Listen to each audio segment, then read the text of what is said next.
I've done in this presentation is the links and the organizations that I will refer to. I've put them on the final slide. So if you screenshot it at the end, you'll get them all if you want them. But basically, I'm here to talk principally about two organizations' work. One is the Regenerative Settlement, CIC, that's RESET. And then the other is Bad and Pillars Future, which is the land-based project I'm involved in close to where I live. But first of all, I wanted to just lay a bit of context for you. So there's been a policy called One Planet Development Policy in Wales since 2009 now. That policy came about as a result of some research I did in 2002. So I'm just going to explain briefly what that was all about, so you have an understanding of the context and in terms of the UK story. So in the UK in 2002, around the turn of the century, there were alternative communities sort of underneath the planning system's radar. Quite a lot of them were in Wales. And this was causing a problem because the planning system was being quite aggressive to them. And yet they were trying to achieve sustainability, which is a big buzzword at the time. So when I was an academic in 2002, I led a study which basically applied the sustainable development tests from Wales to these sorts of developments and found them to be highly sustainable. So that left the planning system with a bit of a headache in terms of basically bearing down on things that, seen through a different lens, they should have actually been supporting. So in 2009, the Welsh government remedied that by coming up with a policy for what it then called One Planet Development, using basically the One Planet footprinting approach to justify that you could live in Wales on a piece of land without a dwelling on it, provided you could show that you could meet many of your needs from living there. And there are now 58 plus of these settlements that have occurred in Wales. They're usually just single household ones.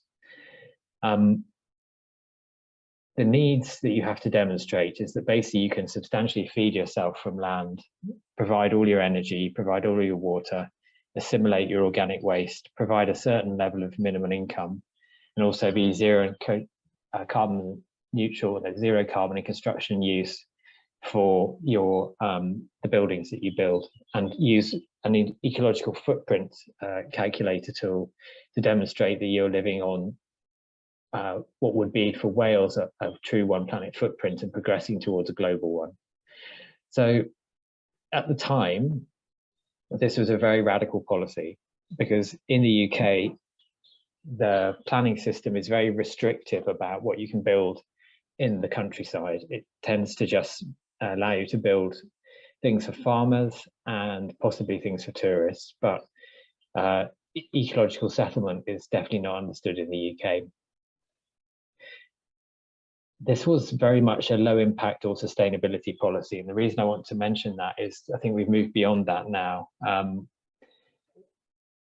The policy was based on the idea that provided you can show you have a sufficiently low impact and can meet your needs, then that is enough to allow you to live on the land.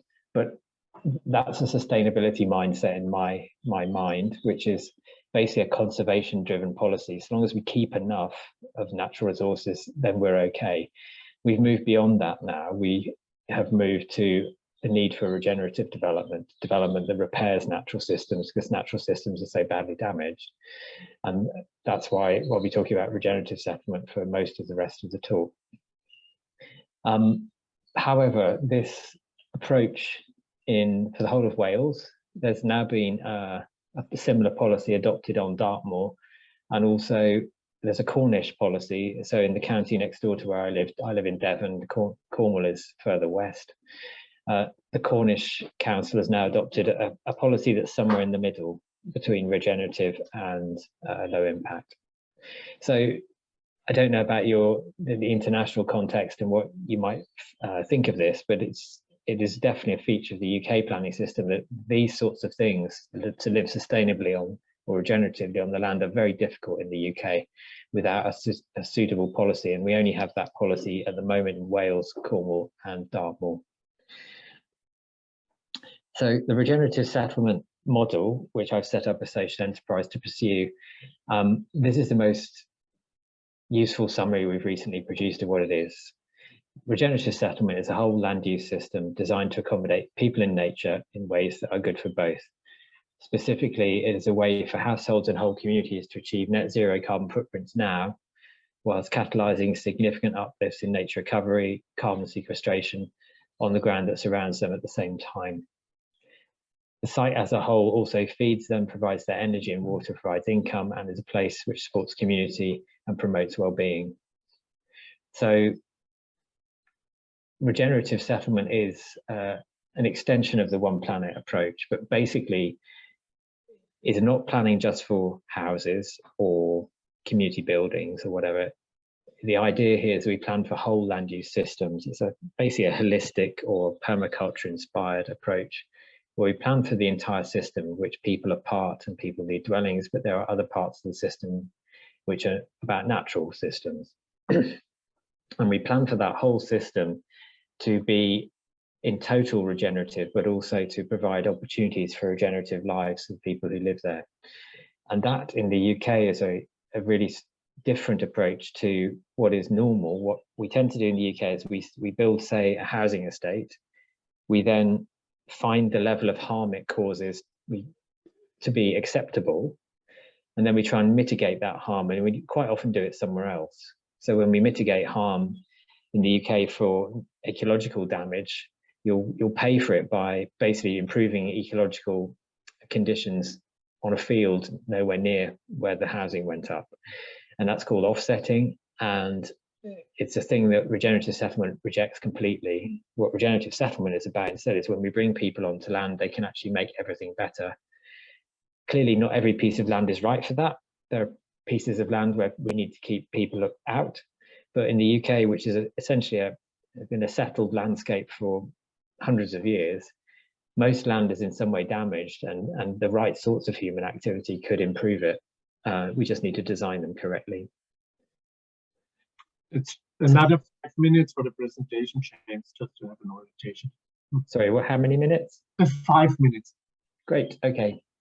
So we move to regenerative framing for regenerative settlement, addressing the climate, ecological, housing, cost of living and well-being crises all at once.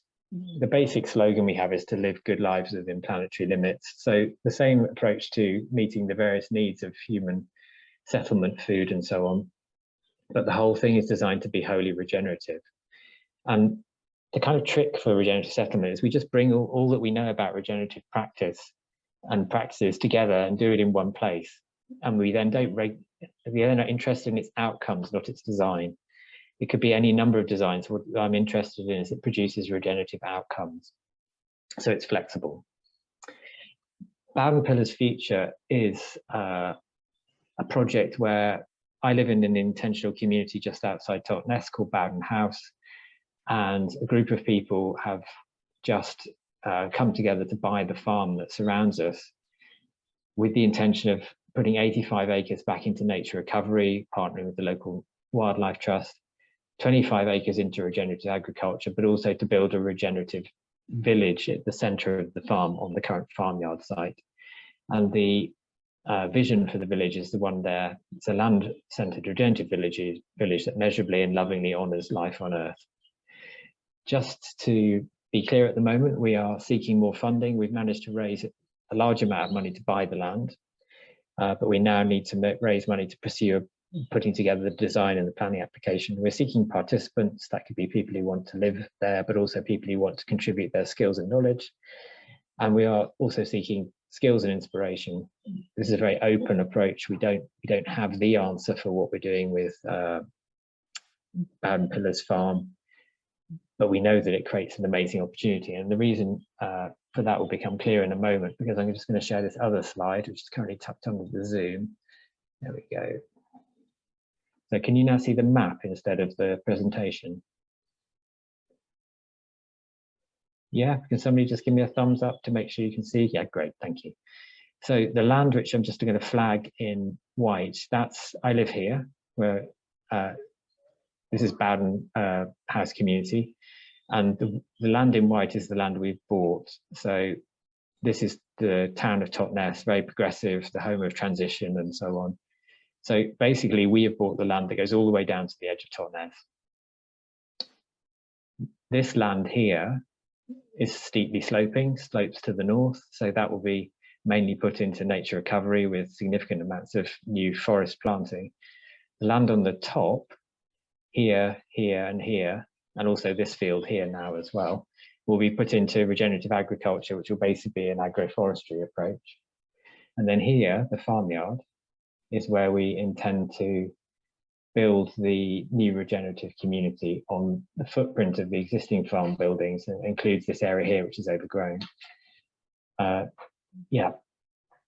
Now this is the tricky bit. We're going to need a planning permission for that, and it will be, you know, a very challenging approach because we are pushing new ground here. But you can walk to the centre of Totnes in 15 minutes from the site. You can, on a bike, you can get there in 5. So it's a unique opportunity to demonstrate what a whole regenerative land use system might look like, but very close to a settlement instead of being a long way away and essentially self-sustaining. So I'm just going to flip windows back to the presentation. Don't have much more to go.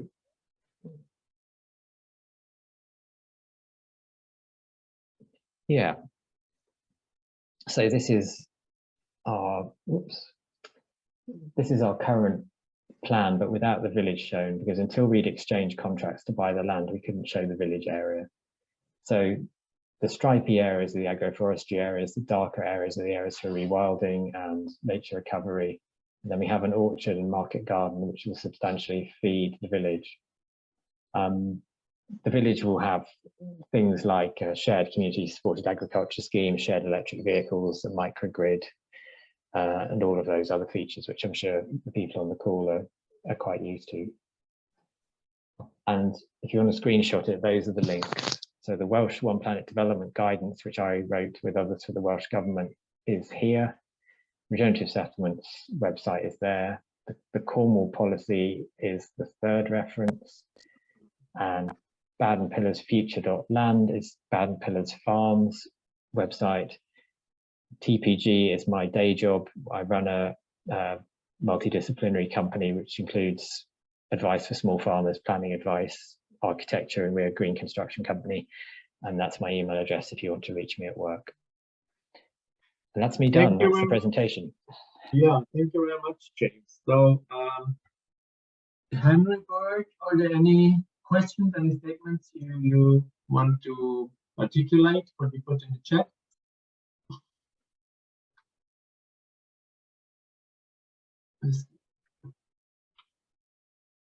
Obviously not. So hi, hello.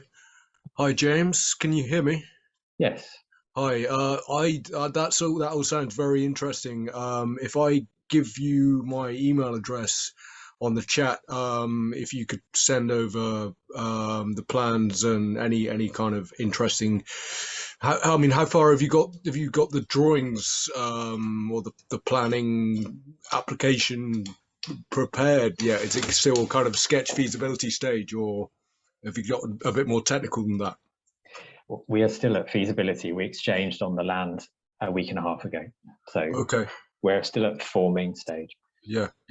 And so Totnes is obviously very small as compared to a bigger city where Greenbelt becomes more of an issue. But is there kind of an area around Totnes that is considered Greenbelt, and you would be advised not to develop on it? Or, I mean, what you're doing is not exactly problematic, I wouldn't have thought, in terms of developing on a Greenbelt.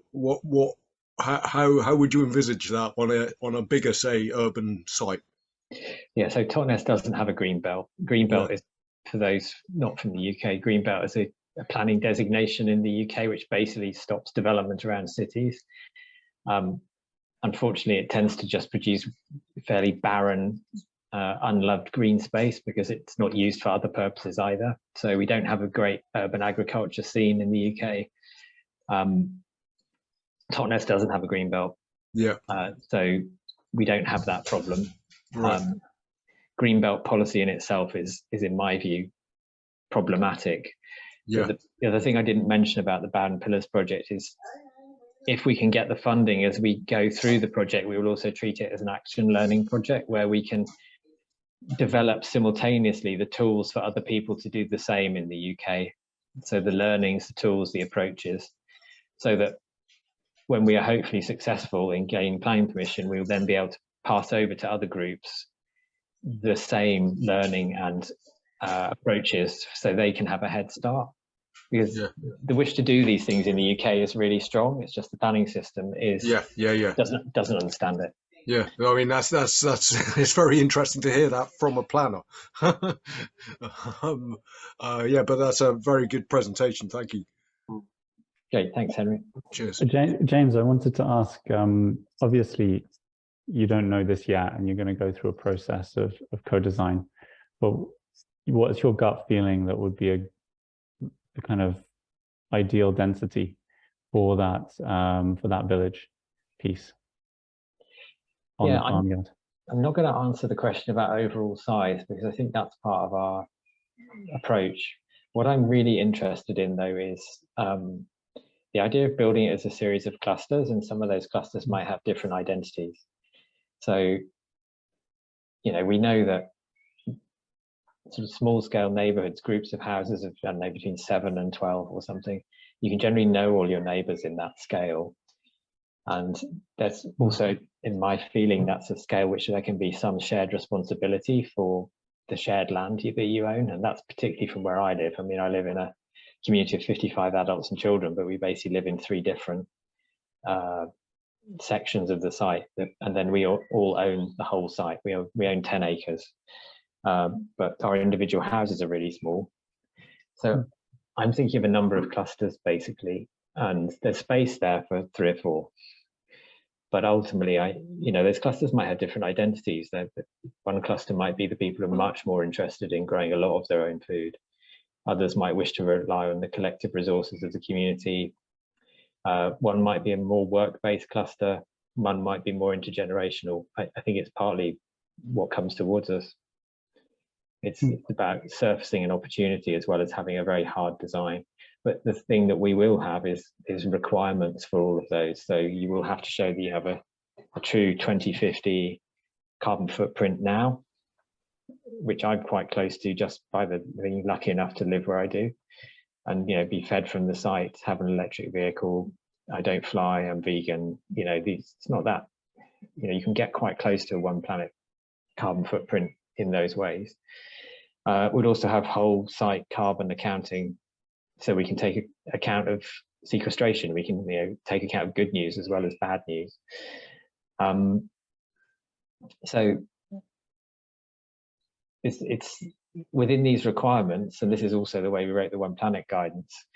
Many different forms of doing it can exist. It's not a model or a template. It's a set of requirements, and those requirements are basically regenerate the land in different ways, and simultaneously greatly reduce your own personal household footprint.